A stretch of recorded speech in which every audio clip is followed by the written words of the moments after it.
It is mid-December 2022, and we are eagerly anticipating Christmas Day. But if you're like me, your Christmas shopping is not yet complete. But I have good news for you. If you have not already received your free copy of the Ink and Impact book catalog, I encourage you to get a copy of that today because it is filled with wonderful Christian books in a variety of genres for all age levels. And did I say that they are Christian books? Yes, a catalog full of Christian books.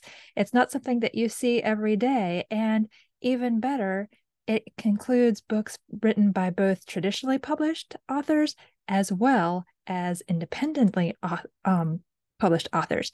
So, this is really a unique catalog, and it really highlights the quality of self-published Christian books and what you can get out of them. And I know that you, particularly listening, are writers yourselves. And so what better way to support fellow writers than to buy their books?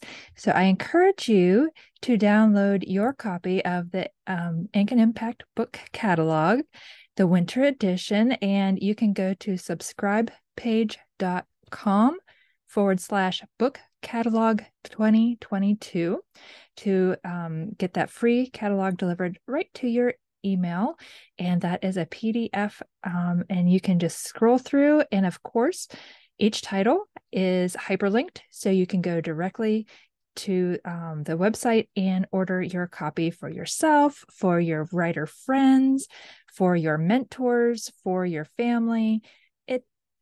Lots of different people, right? You know who the readers are in your life. So be sure to get that catalog and support your fellow writers. Speaking of supporting writers, today's episode is going to be a short actual reading from a devotional. And you might guess whose devotional that might be because I speak about it all the time. Yes, it's Oswald Chambers' My Utmost for His Highest. And as I was reading today's devotional, December 15th, so yes, I am recording this on the day that it's supposed to be airing. So it's a busy time of year. But I just wanted to share this because he actually shares writing advice. He does. And so it's too good not to share, and it's too good to keep to myself. So without further ado, let me read it to you. And it's titled Approved Unto God, and it's based off of the verse 2 Timothy 2:15, which says, Study to show thyself approved unto God, a workman that needeth not to be ashamed, rightly dividing the word of truth. And so he goes on to say, if you cannot express yourself on any subject, struggle until you can. If you do not, someone will be the poorer all the days of his life. Struggle to re-express some truth of God to yourself, and God will use that expression to someone else. Go through the winepress of God where the grapes are crushed. You must struggle to get expression experimentally. Then there will come a time when that expression will become the very wine of strengthening to someone else. But if you say lazily, I am not going to struggle to express this thing for myself. I will borrow what I say.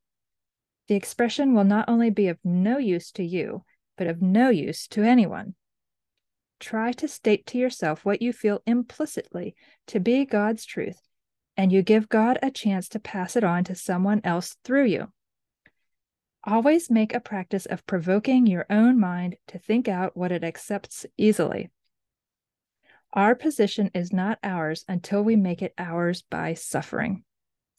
The author who benefits you most is not the one who tells you something you did not know before, but the one who gives expression to the truth that has been dumbly struggling in you for utterance. And that is the end of his devotional.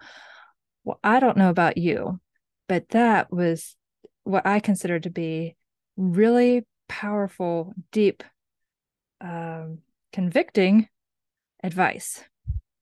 How many times have we, okay, I'm going to speak for myself here because maybe you guys are better at this than I am, but how many times do we read something and then we just, summarize their thoughts and don't think really about it ourselves?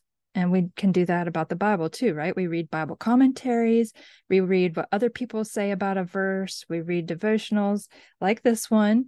And I quote him often, right? So that I struggle with this. I'm frequently, sharing his thoughts rather than necessarily sharing my thoughts and my understanding of a particular verse, right? So I just thought that was a very good reminder that, especially as writers, we should take the time to struggle through thinking what something means, what that Bible verse means, what that character that we're creating is struggling through. How can we bring God's truth and bring God's offer and hope of salvation into that character or related characters, bring it into the story? How can we do that? And it's not always easy. It is a struggle, as he says. But as he also explains, the reason we should do that is because we're going to benefit our readers, right? We're going to benefit, we're going to grow, God's going to share new insights with us when we take the time to lean in and spend time in his word and dig deep and ask for understanding from him. So we're not only going to benefit, but we're going to benefit our readers as well. So let me just reiterate his closing here. The author who benefits you most is not the one who tells you something you did not know before, but the one who gives expression to the truth that has been dumbly struggling in you for utterance. I love that quote. I think that's very powerful. And again, this was from Oswald Chambers, and he wrote this, I believe, in 1935, something like that. So his words have withstood the test of time, even in our digital age. No matter where we read those words, whether it's online or in print, our words still matter. Our words still have power and make an impact on others. So may we not take our writing lightly. I spoke to this today in today's email message of what was day 15 of the 18-day renewal plan for a season for holiness. For those of you who signed up for that, I've been doing daily emails encouraging writers, especially during this Christmas season, and where we should keep our focus. And of course, we should keep our focus on the Lord during every season and in everything that we do. But I do try to tie everything in to get to addressing what specifically writers need. So this was a short and sweet episode, but like I had mentioned before last week, that I wanted to continue to do this week's episode and next week to end on 30 episodes for the year, right? This season. And then I'm going to take a short 5-week break, and then I'll be back in February. So be sure, if you're not already subscribed, to subscribe to Ink and Impact on whatever podcast player you listen to, or you can go to the website, inkandimpact.com, where you can subscribe, listen to all past episodes, read show notes, all of that. So that is available to you. But like I said, if you're not already subscribed, go ahead and do that, because even though I'm doing a brief break, I am coming back, and you'll want to know when that next episode goes live. So be sure to do that. And get your book catalog. Don't forget to get the book catalog. You really will be blessed by so many of those books, no matter what genre you like, from romance to historical fiction to devotionals to planners to I don't want to forget anybody. There are so many different genres represented, so many quality books. You don't want to miss out, and you definitely want to get to know other authors, right? So support them. Go get their book and then drop them a line. Follow them on Instagram or Facebook or wherever they're at, and where you're at too. Connect with them, and connect with me too. I would love to hear your comments. DM me on Instagram. That's where I hang out the most these days. So with all of that being said, I've left you with a lot of things that you can do.